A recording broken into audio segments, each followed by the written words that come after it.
Welcome back to the final part of the Meadow Star Crochet Along. This is the third choice of a border. It is a Tunisian in the round style of border. So we need to have a few supplies. We will be working with two different colors. You can use the same color if you have some experience with this, but you still need two balls to be attached at the same time, and I'll show you how we do that. If you're uncertain about which colors to use, the designer has suggested the darker green and the white or the light green, or your colors that you substituted for those colors. So that's the first step, is choosing your colors. The next and very important step is finding the right hook. So for Tunisian in the round, this type, we need to have a double-ended hook. There are a few different options for that. There are some that you can purchase that have a fixed cable, as this one does here, and that can be very helpful if you're working, as we are, around a large blanket. There's lots of room to hold lots of stitches, and you can use that and get that in whatever size you need. So that's one option. You may have a set of interchangeables, so you could have a cable attached to the one end of a hook and another hook. If you don't have the same size of hook, you can put a half size smaller on the other end of the cable that you would use for the return pass. So that's an option there. We will not be able to use our regular crochet hook for this style of border. You can also get a hook that has already two hooks on it. Mine's a very short one. You can get them in a longer version. I don't have one to show you to demonstrate. It is recommended to use a hook size a half to a full size smaller than what you used on the blanket. Now, it is a bit of a personal preference. Your tension can shift a little bit when you're working Tunisian in the round, so you may want to have a couple different sizes. If your work is pulling in the first couple of rows, you would want to change and redo that with a larger size hook. If it is really stretched and bulky and sort of getting wavy, you'll want to downsize a hook. So just kind of watch that tension carefully, and we can get started once you have those supplies ready. We will be using a variety of Tunisian stitches in this border: purl stitch, knit stitch, reverse stitch, and the star stitch. And there are separate tutorials for each of those stitches. I will be demonstrating them as well in this tutorial. There's a chart included in the written pattern for this border, and there's a great tutorial that you can read about how to read a chart if you wish to learn that. I will have this chart out on my workspace as I'm working, but I am also following the written pattern as well. So you may wish to have these two handy as well as we work this, to help you understand what it is that we're doing as we continue to work around together. Now for me, I have made a smaller size block because it's easier to show on the video a border than working with the large blanket. Okay, so I actually decided to go with a small cable between two of my hooks for my double-ended. So starting the border at the first corner stitch, we join our yarn, so there's one loop on our hook. We yarn over, so there's two loops on our hook, and then insert into that same stitch and pull up one more loop, so 3 loops on our hook. We do want to add a stitch marker to that yarn over, or that middle loop of the corner. Sorry, my second hook makes it very noisy, and I'll try to keep that quieter. So 3 loops all in that same corner stitch. We will pick on this first square, we will insert into the next stitches and keep picking up a loop in each one, so 4 more on this first square. We don't work in that connection stitch, that join to the next square, but in the first stitch of the next square, and in each of those stitches across, we'll be picking up 5 more loops. Skip that connection or join. On the next block, pick up 5 more loops. So you will continue this all the way down the side, and I'll meet you again at the first corner. Once your hook is full of loops, so if you're using a cable, you can get many loops on your hook. But once you have a hook that is full of loops, you will need to pull some of the stitches off as a return pass. So you may not make it all the way to the next corner, and that's okay. That's what Tunisian in the round is all about. So I'm just going to pick up a few more loops here, and then I'll show you how we work the return pass. So we're going to continue with this color for the forward pass, but I need to take some loops off my hook. So for me, I'm going to pull my hook through so I'm ready to work the other direction. I turn my work, so now wrong side is facing for the return pass. And then I take my second color that I'm using. We pull through 1 to start, and then yarn over, pull through 2.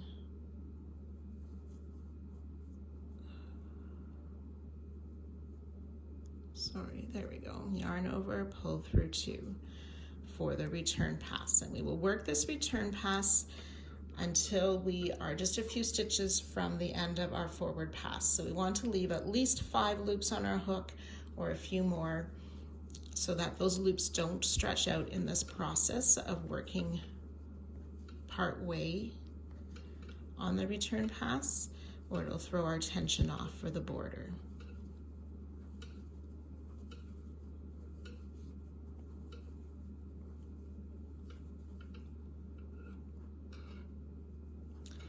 Okay, so I've got just a few stitches left on my hook, so I'm going to turn back. I'm going to turn back in the other direction so that my yarn doesn't twist up.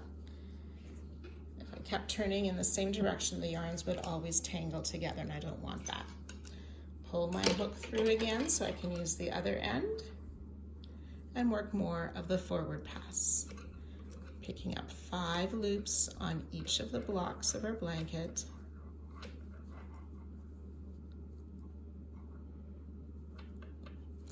And then doing the return pass as we need once our hook fills up. So again, I'll meet you at the corner and show you how we work the next corner.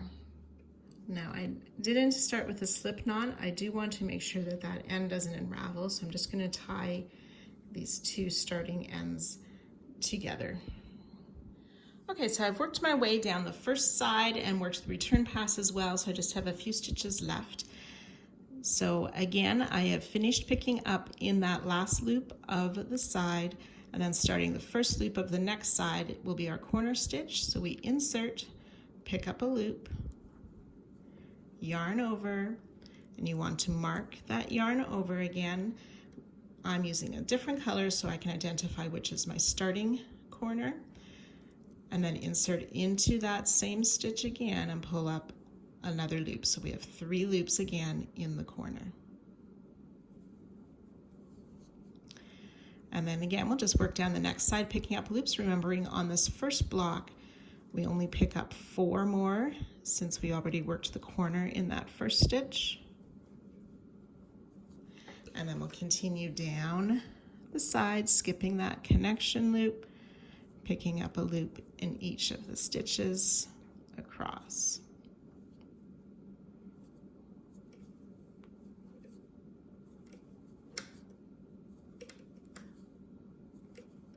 And working our return pass as necessary. So you can continue to work all the way around, working those corners in the same way I showed you, and I will meet you on our last side just before we end this side and work towards our first corner. I just wanted to show you the return pass worked around the corner as well. So I've taken off that last stitch before my group of 3 in the corner, and it's the same process. You just yarn over and pull through 2 of the loops. Yarn over, pull through 2, which is that marked corner stitch. Yarn over, pull through 2, and continue down the side.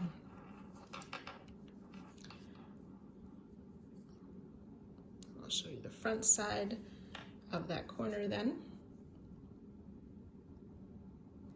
So once you have worked your way around, we will leave those last few stitches on our hook.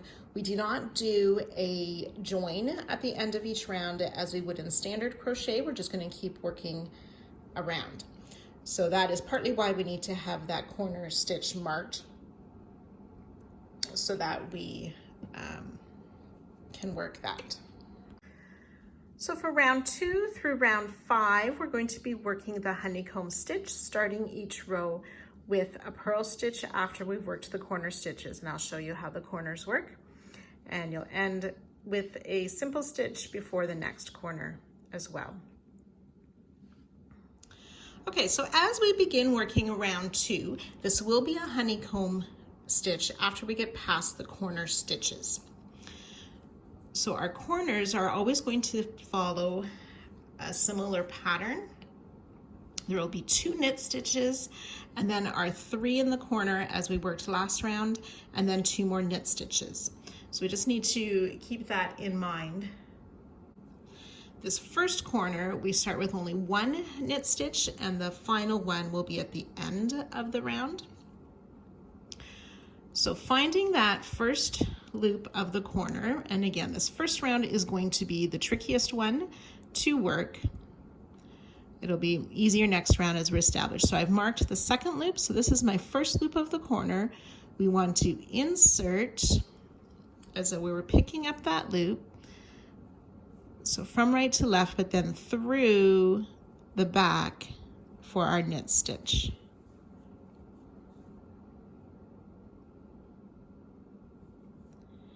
And then we will pick up a loop in the corner,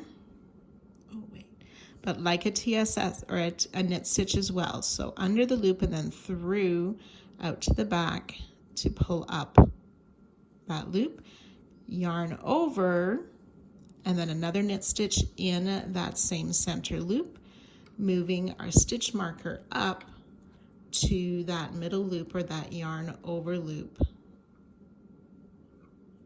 to show the new corner. And then we will work 2 more knit stitches. So you can see the front and the back part of the loop. Now that I've rounded the corner, you insert your hook through those to the back to pull up your loop. Okay, so we started the round with a knit stitch. It's a harder one to see, that first stitch. Then we worked our corner stitch with a knit stitch, yarn over, knit stitch, and then 2 more knit stitches. And now we will start that honeycomb pattern. So we do a purl stitch, so we bring the yarn to the front, insert our hook through the next loop, then yarn over and pull through for a purl stitch. Then we do a simple stitch. And we keep repeating that down the side. Purl stitch, simple stitch, purl stitch, simple stitch, and so on. So you will work these stitches. Again, once your hook gets full, you will need to work that return pass. Just did a purl, simple, purl, and simple. Okay, so you can go ahead and work that down the row. When you get to your next corner, so I have my marked corner loop right here. I'm going to move that marker to the front actually. There we go. So my marked corner loop. So you'll want to stop the honeycomb 2 loops before the marked corner stitches. Those will be knit stitches. So I'll meet you close to this corner and show you how to work that. Okay, so we have worked down the side in that honeycomb pattern. Then we want to work these 2 knit stitches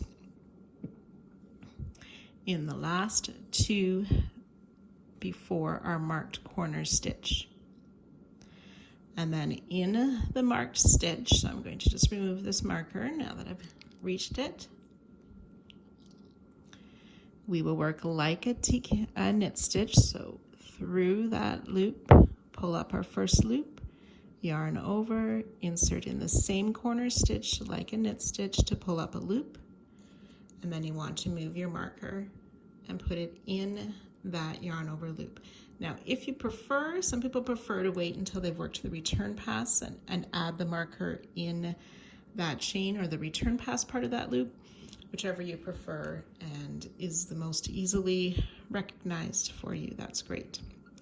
And then we start those 2 knit stitches. So those 2 knit stitches, and then ready to work down the next side, starting with our purl stitch for the honeycomb pattern. Purl, simple, purl, simple, and so on. So again, you can work that all the way around, working those return passes as you need. And then I'll meet you again at the end of this round, ready to start round 3. So just a tip I find after I've worked my corner stitches, I just work a few stitches and then I work the return pass right away around the corner, so I don't have those stitches bulking up or stretching as I continue to down the side, and it works easier working down the side then. So on our last side then, we will work down the final side, and remember we already made that 1 TKS before the corner stitch, or that 1 knit stitch, so we end this side with 1 knit stitch. And then we're ready to start repeating row 2. So we'll work rounds 3, 4, and 5 as a repeat of row 2. So we start in this next stitch with a knit stitch, and then we'll work the corner, knit stitch, yarn over, and knit stitch, marking that yarn over or that middle stitch for our next corner. And then we start down the row. We will place a knit stitch in these first 2 stitches, and then begin with a purl stitch again. So the purl stitch will fall on the second knit stitch of the previous round, and then we'll TSS in the purl stitch from last round, purl stitch on the simple stitch. TSS in the purl stitch in the simple stitch. And again, you'll continue that down the row until 2 stitches before the next corner.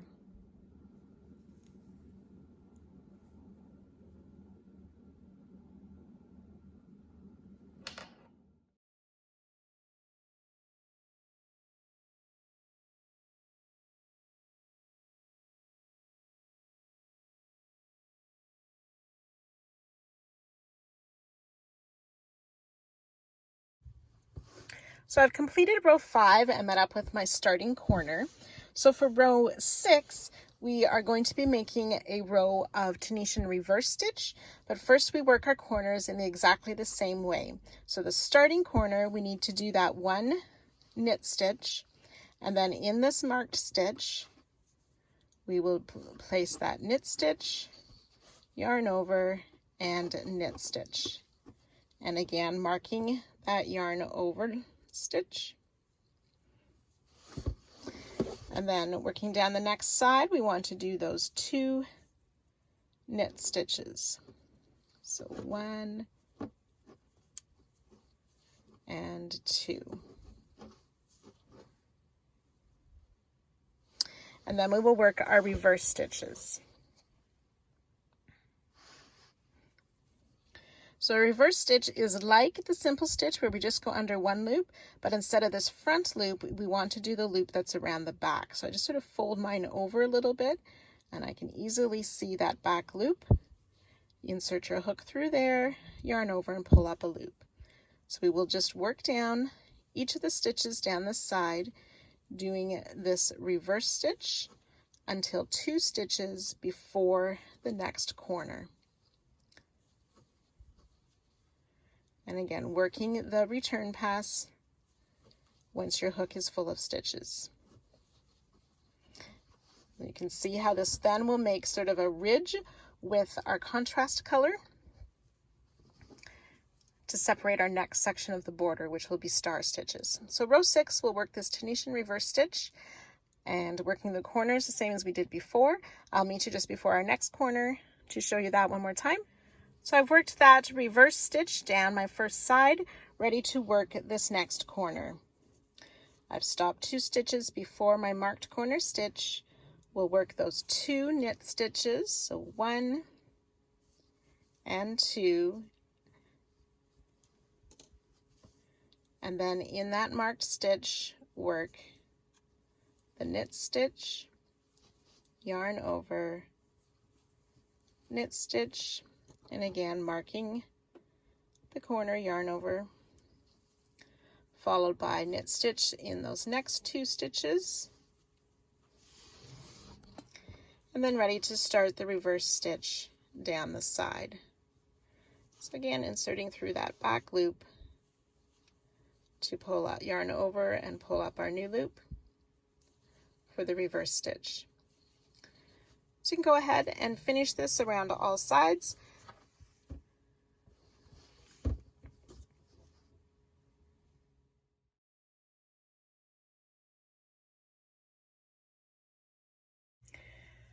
So I have finished most of my row of TRS, the reverse stitch, just leaving those few stitches on before the corner, and we'll work those off after we've worked a bit of row 7. So row 7, we are going to be working the star stitch, but the corners stay the same. So we're going to have those 2 knit stitches before our corner, work the corner stitch with that knit stitch, yarn over, knit stitch, always marking that yarn over loop.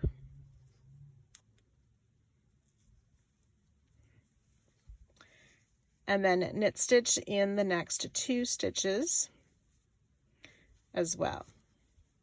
Then to work the star stitch, we're going to TSS, simple stitch in the first 3. So the first stitch is a knit stitch, so we'll pick that up for a TSS, a simple stitch, and in the next 2 stitches. And then for the star stitch, we want to insert our hook under the loop of the next 3 stitches. Yarn over, pull the loop through. So it makes those loops go closer together. Then we yarn over. We want to insert our hook through those same 3 loops, yarn over, and pull that loop through. So we now have 3 loops back on the hook, but we've connected the 3 together. So then we'll work a TSS in each of the next 3 stitches and work another star stitch. Insert hook under those 3 loops, pull the loop through, yarn over, insert through the same 3 loops, pull the yarn through. TSS in 3.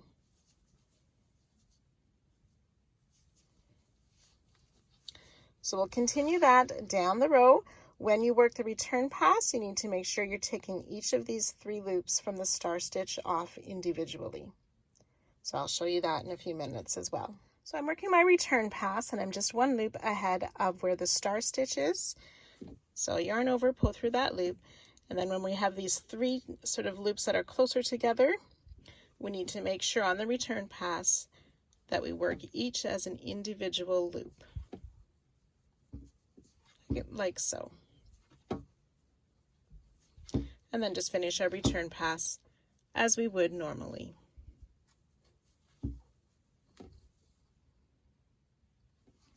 And then from the right side, you can see how they make these stars. When you get to the end of the side, you will have 4 TSS stitches before we start working the corner stitches with those 2 knit stitches, work the corner stitches,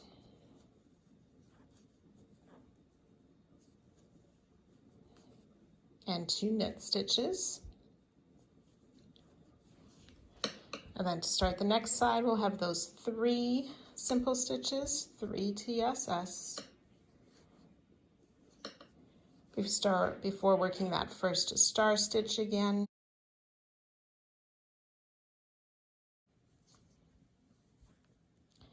Three TSS, and so on.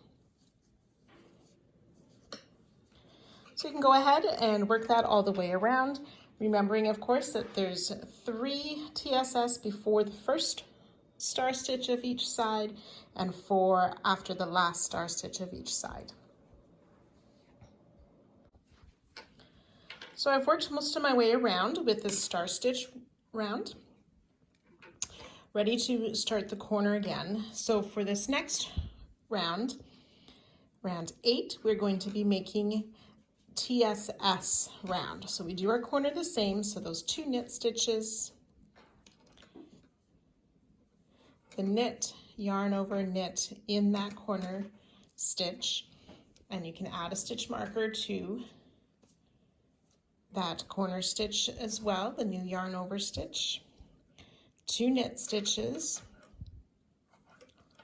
and then we're just going to work down the row, picking up a simple stitch in each of the stitches down the row. So just need to be careful when we get to the star stitch that we pick up a loop in each of those 3 loops,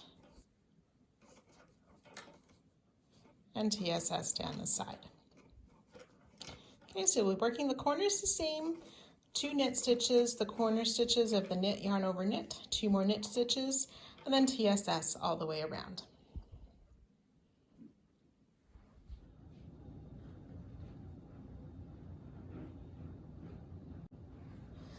So when you've finished this row and the TSS round, I've worked my first corner, so we keep the corners the same, those 2 knit stitches, the corner with the knit, yarn over, knit, and 2 knit stitches.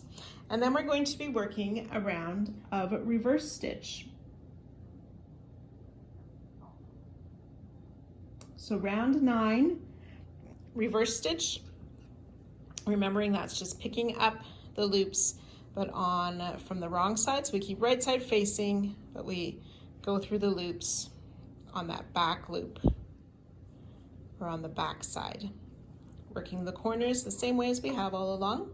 So you can work round 9, and I'll meet you back here for round 10.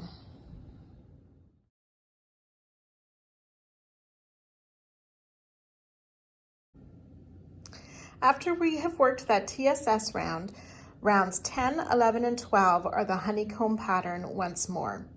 So you'll work your corner stitches as we have for every round, and then starting round 10 with a purl stitch, simple stitch, purl stitch, simple stitch, until 2 stitches before the next corner and working your corner stitches. So you'll just repeat that again. It's a repeat of round 2 for rounds 10, 11,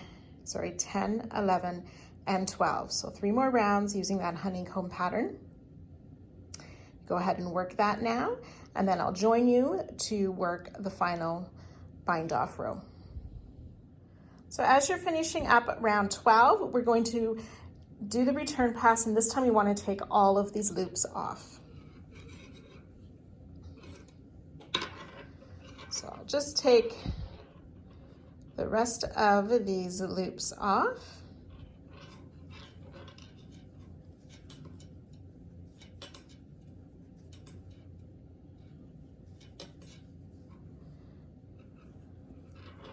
Turn back to the right side.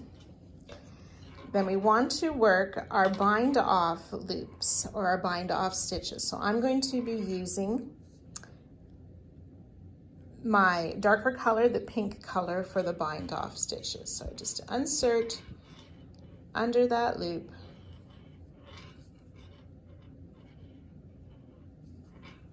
and it's like making slip stitches.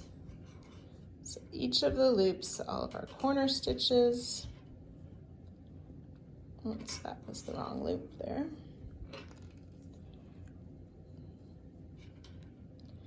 We just insert under the loop, pull through and through the loop on our hook for the bind off stitch.